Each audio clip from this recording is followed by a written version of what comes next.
Most people see this and think culture. They see a charming, eco-friendly tradition. But look closer. This isn't just people liking to pedal. What you are watching is a high-frequency, low-friction economic machine. Ultimately, private car ownership is going to become obsolete. Cities are building for pedestrians, they're building for cycling, they're building for livability, not for cars. The bike economy, the multi-billion-dollar system of Amsterdam. In Amsterdam, the bicycle isn't a toy. It is a critical urban infrastructure. If this system failed today, the city's economy would collapse tomorrow. For decades, the world has viewed Amsterdam through a romantic lens. But cities don't run on vibes. They run on systems. And when a system moves hundreds of thousands of people every single day, it stops being a choice and starts demanding three things: space, rules, and capital. Research shows that the cycling system contributes benefits equivalent to roughly 3% of the Netherlands GDP. This isn't just green energy. It's hard cash saved in public health, reduced absenteeism at work, and, most importantly, unlocked productivity. Every person on a bike is a person who isn't taking up 12 square meters of public space with a car. That freed up space allows for high-value real estate, commerce, and tourism. In economics, we call this optimization of land use. But success created a crisis. By the 2010s, Amsterdam had a clutter problem. Thousands of bikes were choking the streets. The solution? One of the most expensive and daring engineering projects in the city. They built a cathedral for 7,000 bicycles, under the water. It cost millions. From a traditional linear perspective, spending that much on free parking seems insane. But from a circular economy perspective, a model where Amsterdam is a global leader with 30.6% circularity rate, it was a mandatory investment. As we see in the latest urban governance reports, planning isn't an option here. It's the only way to exist. In this documentary, we are going beyond the postcard. We will travel back to 1965 to see why the first sharing economy experiment failed. We will use scientific GPS data to track the shadow economy of the 80,000 bikes stolen every year. And we will explore how Amsterdam is using the bicycle to become the world's first 100% circular city by 2050. This is the story of how a humble machine with two wheels became the backbone of a multi-billion-dollar urban miracle.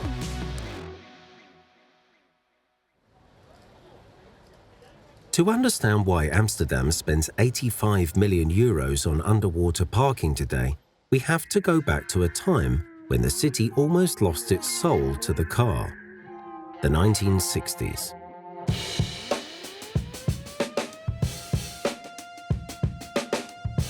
As post-war prosperity grew, Amsterdam was being choked by motor vehicles.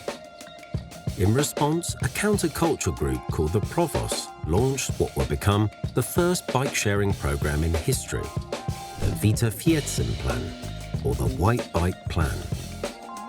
Their proposal was radical and purely idealistic. Paint 20,000 bicycles white, leave them unlocked across the city, and let anyone use them for free. No keys, no coins, no owners. They viewed mobility as a public good, as essential and free as the air we breathe. On paper, it was a circular economy, avant la lettre. In practice, it was a disaster. Within days, the system collapsed. Why? Because the Provost ignored a fundamental principle of economics, the tragedy of the commons. Cuando hablamos de la matriz de bienes, estamos hablando de la matriz insumo-producto, que es una herramienta económica que nos sirve de manera simplificada, como siempre, ¿no? Como los modelos económicos, para entender cuál es la relación entre los diferentes productos y su utilización. Por tanto, en este caso nos interesa especialmente verlo desde la parte de la oferta y luego la utilización de los bienes y servicios que hay en una sociedad en un momento dado, ¿no? Entonces tenemos que entender cuáles son sus componentes, la utilidad también, y tenemos que ver de qué manera se actualiza esta estructura. Without ownership or registration, public property quickly became nobody's property. In an unregulated system with zero entry cost, the incentive to maintain the asset disappears. Without locks or registration, public property quickly became nobody's property. The police confiscated the bikes because they invited theft, and the citizens, driven by individual rationalism, either took them home or threw them into the canals. The lesson was harsh. You cannot have a massive urban transit system based solely on romanticism. You need governance. However, the white bikes planted a seed. It shifted the economic debate. The city realized that if they didn't want to spend billions on highways like Los Angeles or London, they had to invest in a different kind of capital. Transition requires not just technology, but a change in urban metabolism. The failure of the white bikes taught Amsterdam that the bicycle had to be integrated into the formal economy of the city, not as a rebel symbol, but as a regulated, taxed and planned asset. Today, the free spirit of the white bikes only survives in one place, the Hoge Veluwe National Park. But in the city, the white bike has been replaced by a sophisticated capital incentive model. We no longer trust in the goodness of the user. We trust in incentives. We moved the tragedy of the commons to a system of managed common pool resources. In economics, success can be as disruptive as failure. By the late 2010s, Amsterdam was a victim of its own efficiency. With nearly 1 million bicycles in the city, the urban surface had reached a breaking point. Every bridge, railing, and sidewalk was occupied by idle metal. This wasn't just an aesthetic grievance, it was an economic bottleneck. Thousands of parked bikes were clogging the city's arteries, slowing down 200,000 daily commuters at Central Station. In one of the world's most expensive real estate markets, free surface parking is a luxury that a functional city cannot afford. The opportunity cost of that space was becoming too high. To solve this, Amsterdam launched the Entree, a massive urban reconfiguration project. The crown jewel? The open havenfront underwater parking. Consider that figure, spending 60 million euros just to store 7,000 bicycles underwater. To a traditional accountant, this looks like a massive sunk cost. But to an urban economist, it's a masterstroke of asset management. By moving 7,000 bikes beneath the water, the city performed open heart surgery on its central hub. They reclaimed the surface, restoring the landscape to its 1900s aesthetic. This isn't just about beauty, it's about maximizing pedestrian flow. A station that breathes and flows is a station that generates higher economic value for the surrounding businesses. However, an €85 million asset must be managed like a high-performance logistics center. You cannot allow zombie bikes to occupy these slots indefinitely. This is where the incentive structure comes into play. The primary goal isn't profit, it's turnover. By offering the first 24 hours for free, the city subsidizes the daily workforce. But by charging a daily fee thereafter, they penalize long-term storage and abandonment. Using advanced optical sensors, the city monitors idle inventory in real time, ensuring that these 7,000 slots remain a liquid asset for those who keep the economy moving. Finally, we must consider the cost of friction. si hablamos del coste de fricción, estamos haciendo mención a todos aquellos costes de transporte, dinero, energía y tiempo que tenemos que asumir en relación a una distancia y un transporte con un tráfico que vamos a tener que recorrer en un espacio urbano generalmente, es donde más se estudia. Estamos hablando igual de 0,26 euros por kilómetro y esto al final lo que está es afectando a los costes de las personas, de las empresas, de las familias a la hora de desplazarse dentro de espacios. In transport economics, every second lost in a transfer is a loss in human capital and productivity. This underwater facility connects directly to the metro and train platforms.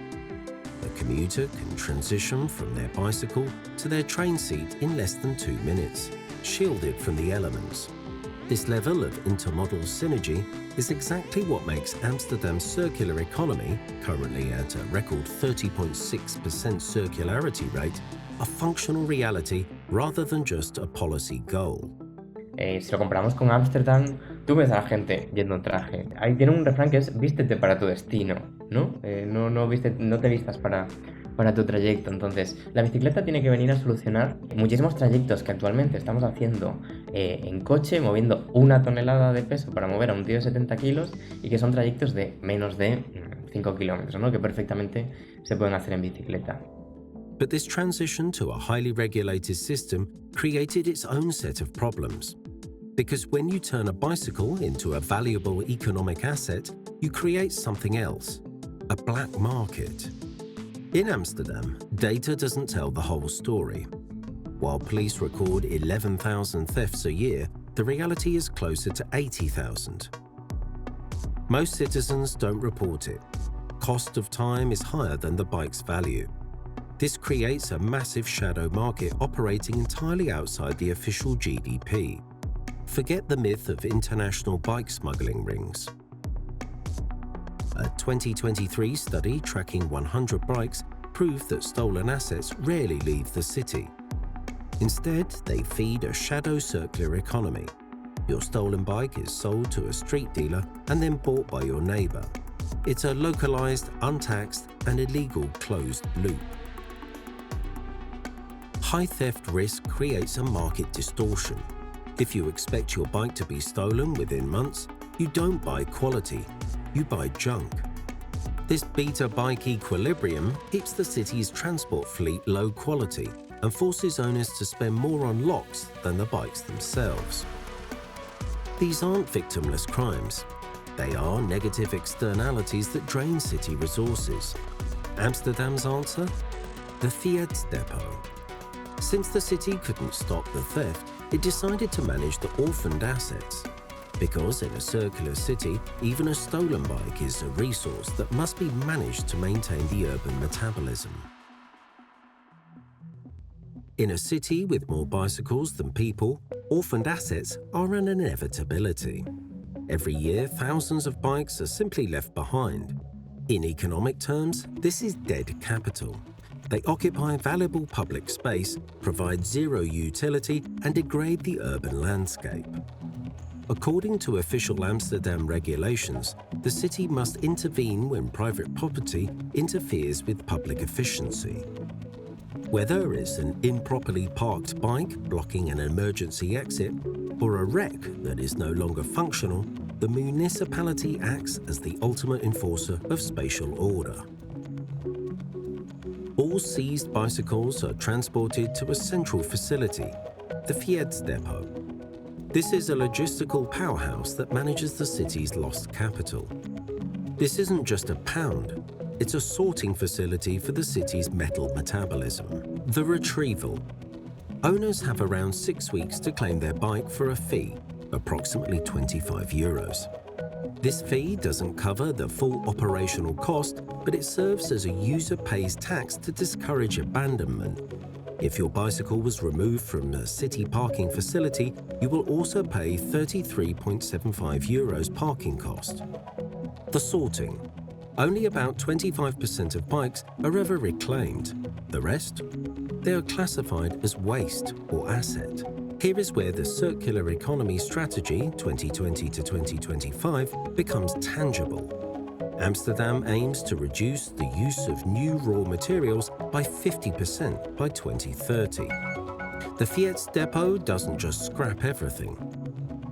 Refurbishment. Bikes in decent condition are sold to social enterprises or second-hand shops. They are recirculated into the economy at a low price point, providing affordable mobility for low-income residents. Education. Many are used in vocational training programs, turning junk into a teaching tool for future mechanics. Raw materials. The unsalvageable ones are sold as high-quality scrap metal, feeding back into the industrial cycle. What we see here is a complete life cycle management of a transport mode. The biggest challenge for circular cities is the lack of effective governance mechanisms. Amsterdam succeeds because it treats the bicycle as a public utility. From the multi-million euro investment under the water to the scrap metal in the harbour, the city manages the entire cradle-to-grave cycle of the bicycle. Amsterdam is no longer just building bike lanes, it is building a new economic DNA. The city has set a target that many economists call impossible: to be 100% circular by 2050. This means that by mid-century, every gram of steel in a bicycle and every stone in a bridge must stay within the economic loop. The take, make, waste model will be extinct. For Amsterdam, the bicycle is the alpha product, the test case for how a city can move, consume, and recycle without depleting the planet's capital. To reach 100% circularity, the concept of private ownership is being challenged by a more efficient model: product as a service. You don't buy the bike, you rent the mobility. So we talk a lot about ownership as a service, but it's this idea of, something as a service. So in our case, bike as a service, it's all of the benefits of ownership, but none of the drawbacks. So none of having to deal with the maintenance or any of the things that come with actually owning something. Economically, this aligns the incentives of the producer and the consumer. If the bike breaks, it's the company's problem, not yours. By centralizing all of that maintenance, obviously we cut costs significantly, we cut waste significantly. But for the individual user, they have nothing to worry about. As a subscriber, you get all of your maintenance. So we come and do preventative maintenance. So first of all, that obviously reduced the cost overall, not so much to the end user, but the cost of the business. That prevents breakdowns and things like that. But in the end, if you think about the cost of time, the cost of effort, maybe you don't even know how to maintain your own bike, having a service that does all of that for you is just a matter of convenience. This forces manufacturers to design for durability and modularity, the core pillars of this circular economy. When the city manages the flow and private companies manage the maintenance, the shadow economy of theft we saw in Act 3 begins to shrink. So if you subscribe to a bike from Clover and your bike gets stolen, first of all, we actually probably will notice that it got stolen maybe even before you did, because we have GPS on all of the bikes. But if it does get stolen, you use our WhatsApp chat, you basically send us a message and we come and bring you a new bike immediately. Why steal a bike that is tracked, branded, and has no resale value in a subscription-based market? So what is the final return on investment? Let's look at the triple bottom line. Public health. By avoiding 11,000 deaths annually through active transport, the Dutch economy saves 19 billion euros in healthcare costs. Urban density. By utilizing underwater parking and vertical depots, Amsterdam maintains a population density that would be impossible with cars, keeping real estate productivity at peak levels. Resource independence. By reclaiming metal from the Fiat depot, the city insulates itself from global commodity price shocks. This is a sustainable urban metabolism. The city isn't just a place where people live. It's a living organism that processes resources with maximum efficiency. Amsterdam's success has sent a clear message to the rest of the continent. spatial efficiency is the only way forward for the modern metropolis. Across Europe, the bicycle has moved from being a leisure tool to a cornerstone of urban recovery and economic resilience. In Paris, a city once defined by its congestion, the Plan Vélo is investing hundreds of millions to become 100% cyclable. In Barcelona, the superblocks are reclaiming entire intersections from cars to create human-centric lungs. These aren't just environmental projects, they are market corrections.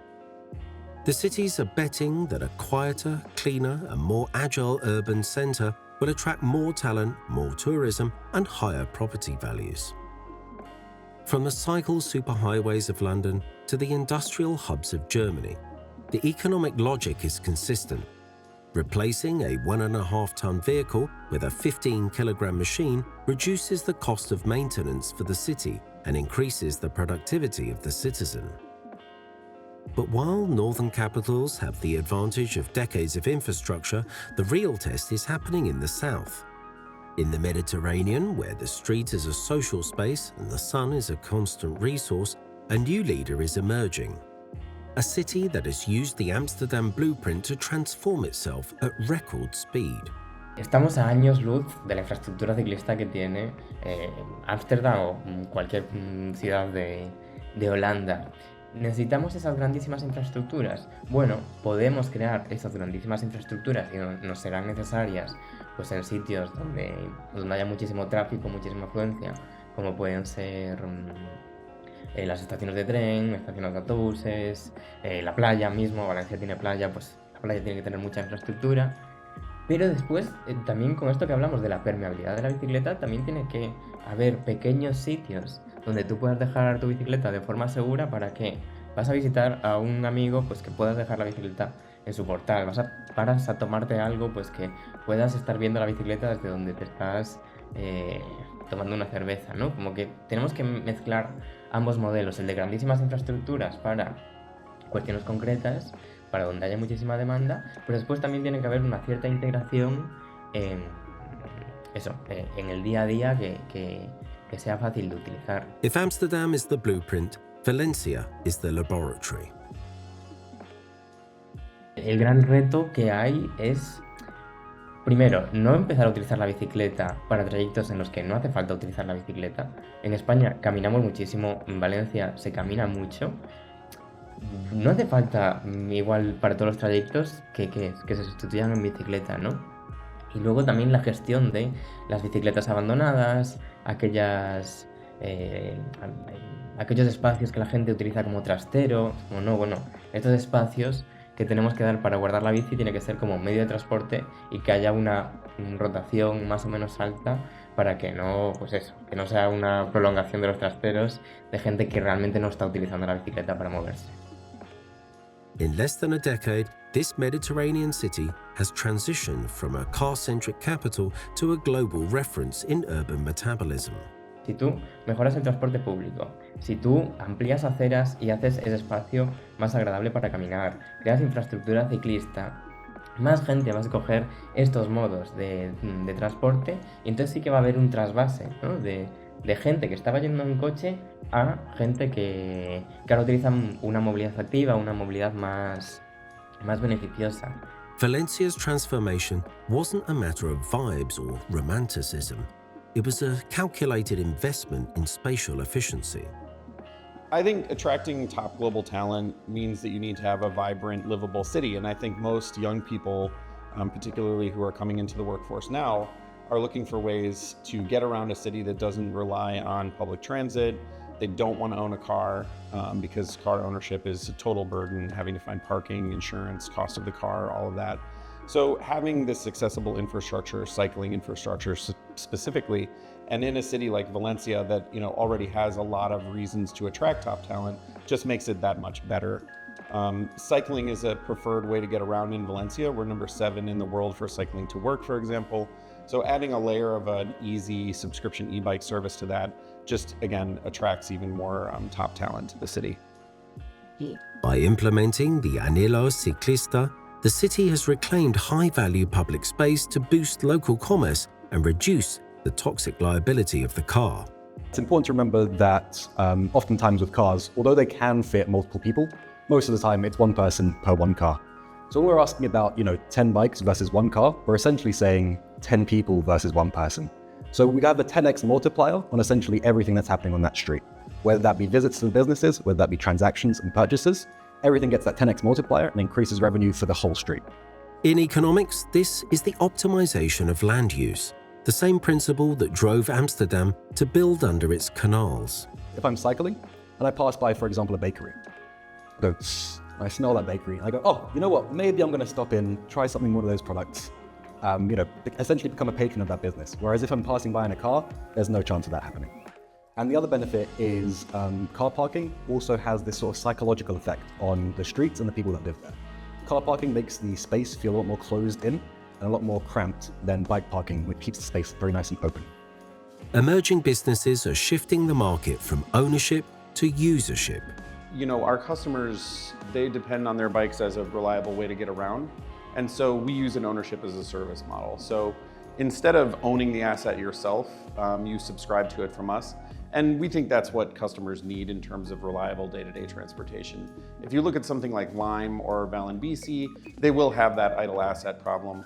And certainly ownership, obviously, the same thing. But with us, handling maintenance, battery swapping, theft protection, insurance, all of that, and yet still having access to the bike anytime you want, it's your bike. Subscription models like swap fiats, which already dominate the Dutch market, are landing in Valencia. These companies treat the bike as a service, covering all maintenance and repairs for a monthly fee. Ownership isn't necessarily a bad investment, but I think most consumers are moving away from owning things. People are leasing their cars, people are, more and more renting their homes. So for us, a subscription model made sense, that and affordability. This eliminates the fear of theft and long-term depreciation, turning the bicycle into a predictable, low-friction utility for the modern worker. The impact extends to logistics. In Valencia's historic centre, where large trucks are increasingly restricted, last-mile delivery by cargo bike is becoming the gold standard for efficiency. We are witnessing the birth of micro-hubs, small urban distribution centres that allow for zero-emission, high-speed delivery in high-density zones. From the massive underwater investments in Amsterdam to the emerging subscription models in Valencia, the message is clear. The bicycle is no longer just a hobby. It is a financial instrument and a spatial optimizer. When we were speaking to consumers about how we could get them to switch from a car to an e-bike, it was all about convenience. So it was about this idea that, with a car, you can go point A to point B whenever you want. You're not relying on public transit or any of those things. But if you need gas, you go to a gas station, it takes 5 minutes and you're back on your way. People perceived e-bikes as inconvenient because, what if I forget to charge the battery? Then it's just kind of a very heavy paperweight. But if we eliminate that need for charging and people can just come and collect a charged battery anytime, it helps break that barrier to entry for getting out of a car. By integrating these new business models with public planning, Valencia is securing its place in the 21st century economy, proving that a dense, functional city isn't just a choice, it's a competitive necessity. Ultimately, private car ownership is going to become obsolete. Cities are building for pedestrians, they're building for cycling, they're building for livability, not for cars. Throughout this documentary, we have seen the gears of a massive economic machine. But there is a final myth we must dismantle. The idea that cities like Amsterdam or Valencia look like this because their citizens are simply different. History tells a different story. In the 1970s, Amsterdam was on the verge of becoming another car-centric, congested metropolis. The transition we see today wasn't a natural evolution of culture. It was a hostile takeover of urban space by policy and planning. When a city reaches a certain density, freedom of choice in transport becomes a mathematical impossibility. If everyone chooses a car, no one moves. In this high-stakes environment, planning is not an option. It is the only way to survive. What is the ultimate harvest of this planning? It is the 3% GDP boost we mentioned at the start. but it's also found in the margins. The fiscal savings. By avoiding the need for multi-billion euro highway expansions and massive healthcare costs related to sedentary lifestyles. The resilience factor. By creating a circular metropolis that can process its own waste at the Cruquiers depot and turn it back into capital. The talent magnet. In the global war for talent, highly skilled workers choose cities based on livability. Amsterdam's bicycle infrastructure is its most effective recruitment tool. We started this journey looking at a simple machine, 2 wheels and a frame. But as we've seen, the bicycle in Amsterdam is much more than a transport mode. It is a financial instrument. It is a spatial optimizer. It is the invisible engine that allows a medieval city to function as a 21st century economic powerhouse. The 85 million euros spent on underwater tunnels, the complex logistics of the Cruquiers depot, or the new Mediterranean bike lanes are not costs. They are investments in resilience. In a world of rising energy prices and shrinking urban space, the Amsterdam model offers a glimpse into the future. It proves that the most sophisticated technology isn't always a new gadget sometimes. It's the perfect integration of an old idea into a new circular world.